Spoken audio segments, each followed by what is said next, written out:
Yes, guys, I just got back to the hotel room after the game today. I went and done the Mexico versus Poland game. Boring, a bore draw, 0-0. But as we were sitting there, the news broke that Cristiano Ronaldo and Manchester United have come to a mutual agreement to terminate his contract. So I had to do a RIO'S quickly, man. I think both parties are delighted with it. I think Cristiano Ronaldo, the action that he's took over the last couple of weeks with the interview, meant that this was the outcome that he wanted. This is what he was aiming for, so he's got what he wanted. But I think also Erik ten Hag's probably got what he wanted. From the way things have gone on at the club this season, I believe that Erik ten Hag deep down felt that the team were better off without Cristiano Ronaldo, if all truth be told. But it's a difficult one. I think there's be some fans sitting there going, why did Cristiano do the interview? And there'll be some saying, oh, I'm glad that he done it and told the truth about the club and stuff that's going on behind the scenes. But it is a mad one. But again, like I said, I don't think this affects or detracts from Cristiano Ronaldo's legacy at the football club. What he's achieved, his legendary status there, I believe doesn't change at all. The measure of what he was when he was in the red shirt and playing football, and what he'd done, and the amount of successful moments and trophies that he'd brought to the club when he was here, became the best player in the world while being at Man United. These things that you can't take out or erase from history. I think in my eyes, what he's done will never be broken in the future of football. The amount of goals that he scored, I think that his numbers, they can't be looked at, they can't be touched. It's crazy. You've got to think, I saw a thing the other day, Erling Haaland's got to do 40 odd goals a season for 15 years to get near it. You think of them numbers that he's put up there. It's crazy. So, legendary status intact, Man United legend intact.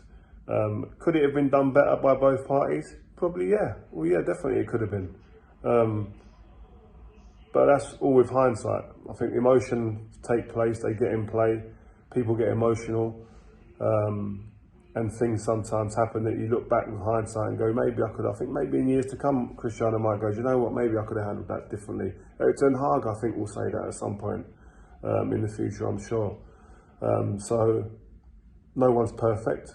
But it's another chapter in the Cristiano Ronaldo story, and we're all looking to see now what happens next. Where will he go? I think the biggest factor is it down to money, the motivator, where he's going to go next? Does he want to continue playing? Is it about Champions League football?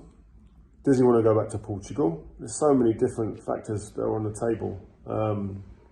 And we've just got to sit and wait now and play the waiting game. I think there's a press conference coming up before his game on Thursday for his first game for Portugal with the manager and the captain, which he is for Portugal. So will he take questions about Man United? We'll have to wait and see. I'm sure everyone will be sitting in there watching that and waiting. But it's going to be interesting to see what his next move is. I think there'll be offers on the table from various types of clubs, but it's going to be down to what fits Cristiano. And what the club expects and the manager expects from him, and in the detail. Is he going to want to play every week? All these things are going to come into play.